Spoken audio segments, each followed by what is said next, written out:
Hi, in front of me is Listo SP50 and today I would like to show you how you can turn off auto rotation on this device. Start by opening tab menu. Now find auto rotate icon and tap on it.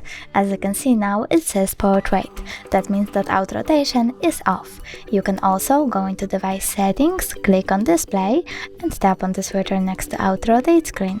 If the switcher is gray, that means that auto rotation is definitely off.